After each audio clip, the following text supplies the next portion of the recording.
आज ऑफिसमधून लवकर आलास? बरं वाटत नाहीये का? मंजिरी कुठे आहे? ते मंजिरी कुठे आहे? का मी कोट काढला तर चालणार नाही का? प्लीज अलाव मी. त्यापेक्षा माझ्या प्रश्नाचं उत्तर दिलंच तर जास्त बरं होईल. मंजिरी कुठे आहे? असेल तिच्या रूम मध्ये आराम करत असेल. पण तू सत्यजित, तू किती काम करतोस?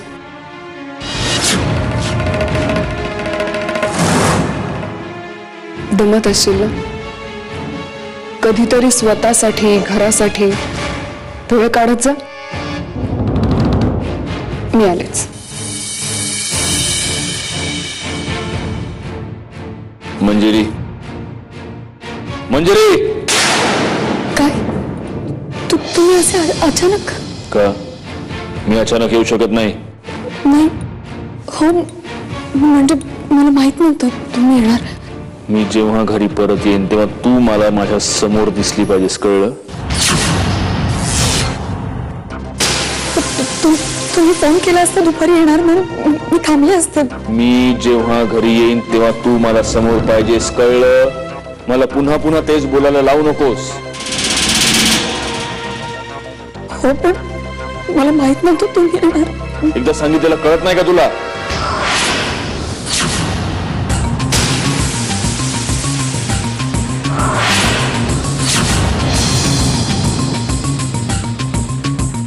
मंजिरी, मला पाणी हवंय. पाणी? पाणी प्रियाने आणलं. मंजिरी, मला पाणी हवंय.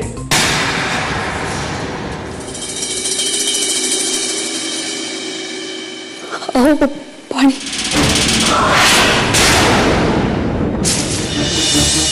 मंजिरी, मला पाणी हवंय.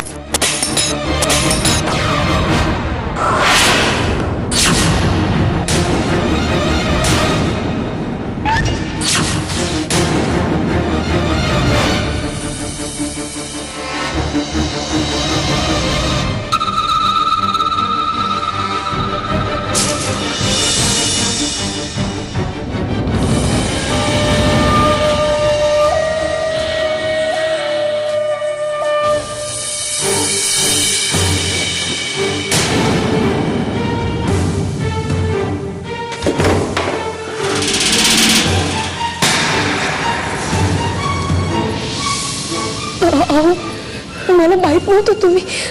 काय करत होतीस तू? फोनवर बोलत होते. कोणाशी? आईशी. आणि असं डोळ्यात पाणी आणून बोलायचं नाही माझ्याशी, कळलं?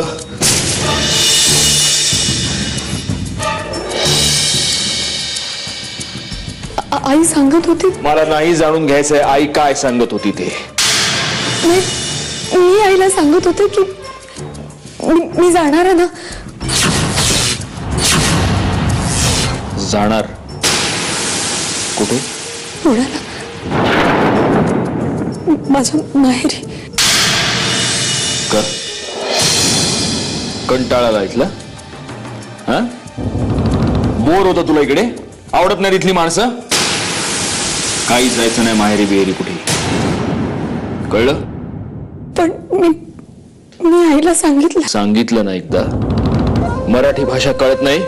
पण मी आईला सांगितलं मी येते म्हणून. नाही, मी फोन करून सांगते ना मी नाही येते म्हणून. मी परत फोन करते आणि सांगते की मी नाही येणार. पण प्लीज प्लीज तुम्ही नका रागवू माझ्यावर. प्लीज प्लीज रागवू नका. आईने विचारलं का नाही येते तर काय सांगू? येते सांगितलंस तेव्हा विचारलं होतंस?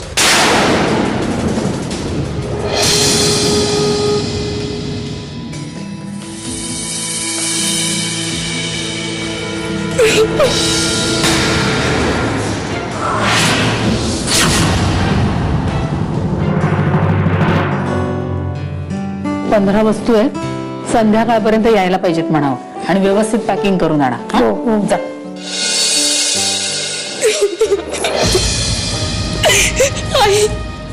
अगं ए बाळा, इकडे बघ माझ्याकडे बघ.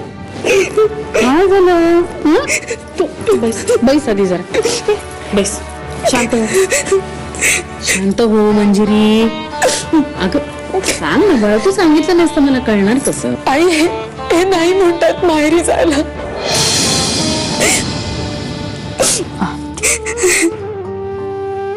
असं होय,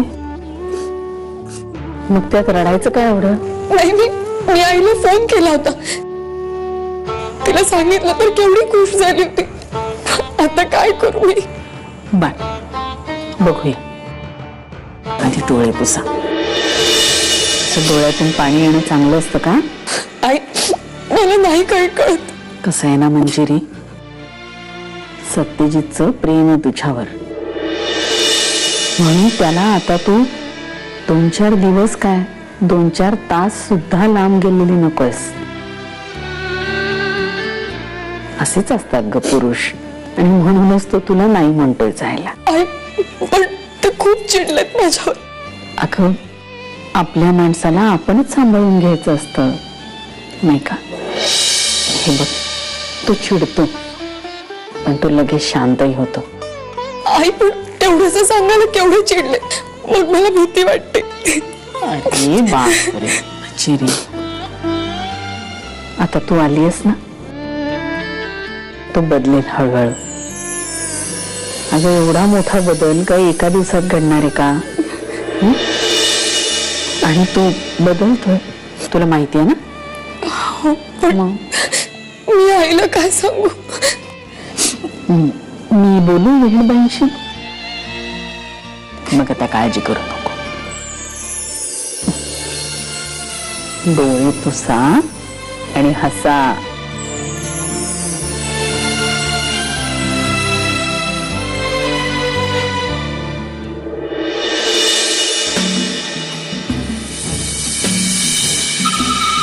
आत्या, या बघ, या सगळ्या साड्या मी काढून ठेवल्या आणि मंजिरी गेल्यानंतर ना सत्यजित साठी मला खूप ही बघ, ही साडी कशी दिसते माझ्यावर. बस झालं, नशिबाचं दार बंद झालं ना की ते बंदच होत. काय झालं. काय व्हायचं बाकी आहे. आणि कोणतीही वाईट बातमी द्यायची नाही आत्या. मी न सांगितल्यानं जे घडायचं ते घडणार नाही असं वाटतं तुला. आत्या प्लीज, मी ना माझी तयारी करते इकडे, प्लीज मला डिस्टर्ब करू नकोय. जा इकडनं. प्रिया माझं ऐक, ये बघ येड पांघरू नकोस. ही जी काय तयारी चालवली ना त्याचा काही उपयोग नाही. आत्या बास. अगं मंजिरी कुठं बी जाणार नाहीये. सत्यजितने तिला परवानगीच दिलेली नाहीये. नाही नाही,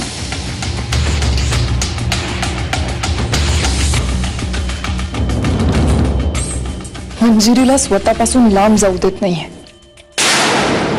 हुशार आहे, खूप हुशार.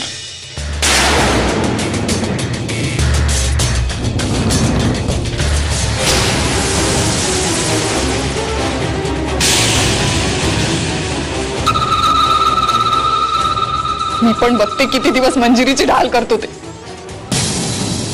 आज उद्या परवा, पण कधी ना कधीतरी तिला लांब पाठवावंच लागेल. पाठवावंच लागेल तिला लांब.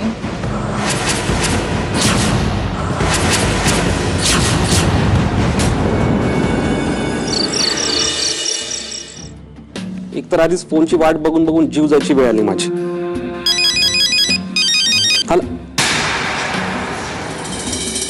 ओके, तू कशाला मिस कॉल देतोस मला. आणि अशा वेळेसारखी वाट बघतोय तू फोनची. मंजिरी कशाला करेल तुला फोन. येड्या. करणार, झक मारत करणार. त्या दिवशी पार्टीत मी तिला एक ग्रीटिंग दिलं होतं. त्या ग्रीटिंगवर मी माझा नंबर लिहिला होता. ते ग्रीटिंग तिने वाचलं की तिची वाट लागणार आणि ती मला फोन करणार. आणि मंजिरीने तर ग्रीटिंगच बघितलं नाही तर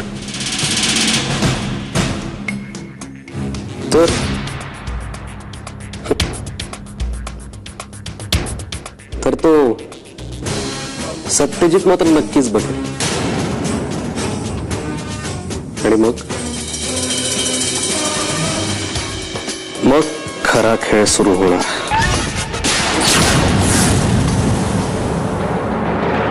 मंजिरी, पाणी दे जरा मला.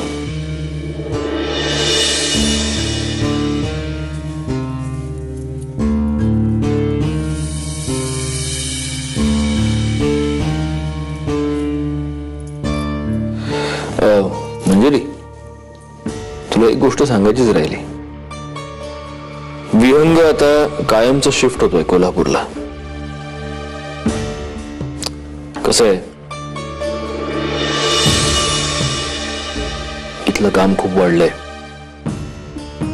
मी त्याला म्हटलं की आता तुझा बेस इथे शिफ्ट कर. अर्थात तो इथे किती दिवस टिकेल हा वेगळा मुद्दा.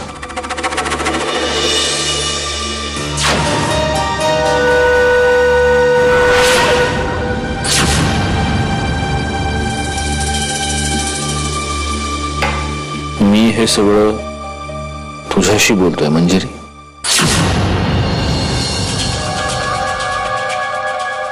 नाही चुकलं ना काही?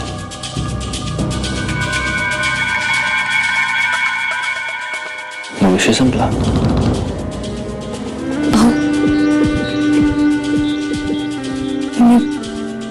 मी जाऊ ना आईकडे.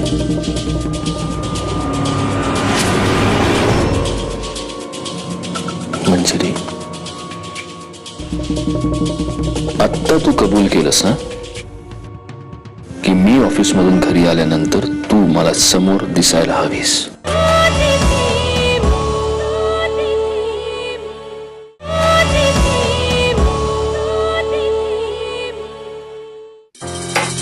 मी हे सगळं तुझ्याशी बोलतोय मंजिरी. रागावलीस का तू माझ्यावर?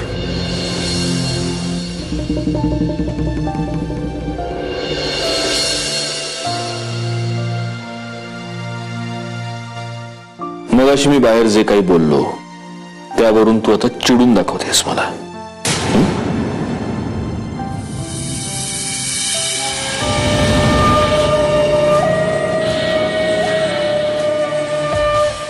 मी तुला हे आधीही सांगितलंय ना मंजिरी. मी दिवसभर ऑफिसमध्ये खूप मेहनत करतो, खूप काम करतो. ते करून मला थकायला होतं. फक्त तुझा आवाज ऐकला, तुला पाहिलं की मला बरं वाटतं. मग मी घरी आल्यावर तू मला समोर दिसावीस असं जर मला वाटलं तर त्यात माझी काय चूक आहे? नाही, चुकलं नाही काही. नाही चुकलं ना काही?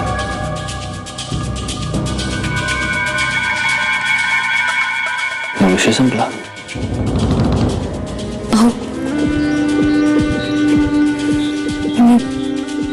मी जाऊ ना आईकडे.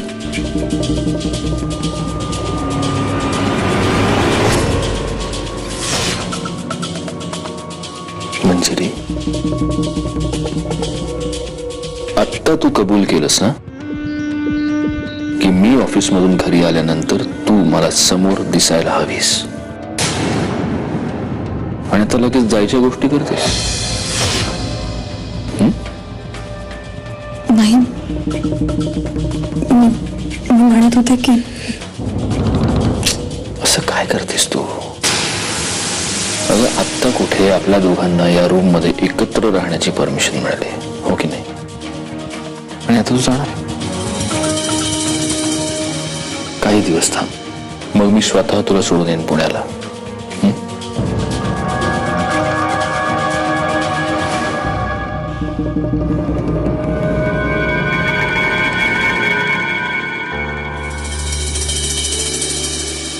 इतकी सुंदर मुलगी आहे म्हटल्यावर कोणीतरी तिच्या मागे असेलच ना.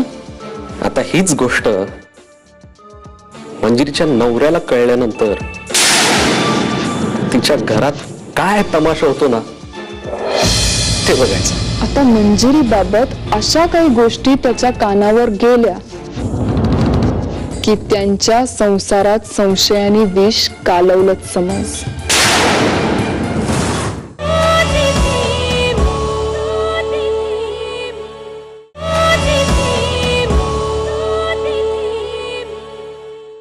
सत्यजितला जेव्हा त्याच्या बायकोचं लफडं कळेल ना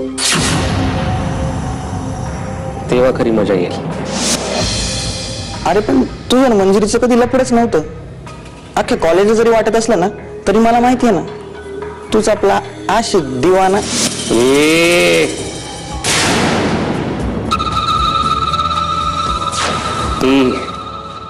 उसनळ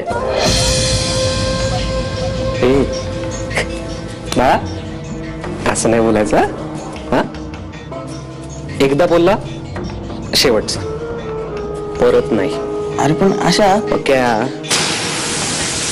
एक चीनी म्हण आहे, आपण एखाद्याला एखादी खोटी गोष्ट 1000 वेळा ऐकवली तर त्याला ती खरी वाटायला लागते आणि लोक सुद्धा ती खरी मानायला लागतात. आपणही तेच करायचं कळलं. मंजिरीचं आणि माझं लफडं होतं.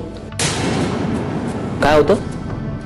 मंजिरीचं आणि माझं अफेअर होतं. अफेअर होतं. हा गुड, जमलं की तुला. हा आता हीच गोष्ट मंजिरीच्या नवऱ्याला कळल्यानंतर तिच्या घरात काय तमाशा होतो ना ते बघायचं. अरे पण थांब,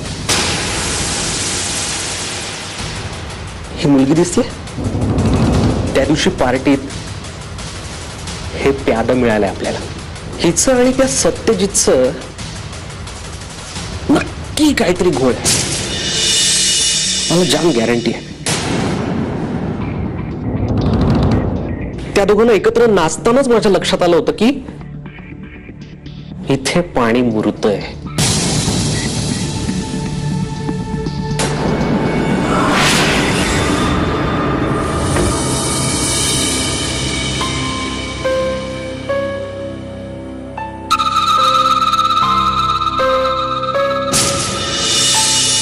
आत्या, मंजिरीचा काहीतरी भूतकाळ असेलच ना. प्रिया भास ग आता, नको इतका विचार करूस. अगं मग धर्म 6 वेळा उठलीस, आता मला ना तुझीच काळजी वाटायला लागली बघ. तू आता शांतपणे झोप, उद्या विचार कर.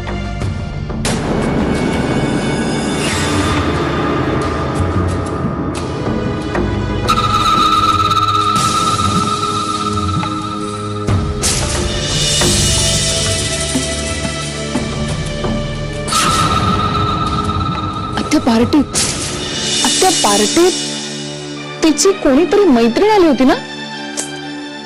आता तिचं काय. येस, ज्या प्रश्नाचं उत्तर मी शोधत होते ते सापडलं. आता कुठला प्रश्न आणि कसली उत्तर ग इतक्या रात्री. अगं हेच, तिची ती मैत्रीण भेटायला पाहिजे तिला. काय नाव तिचं? साक्षी, राईट.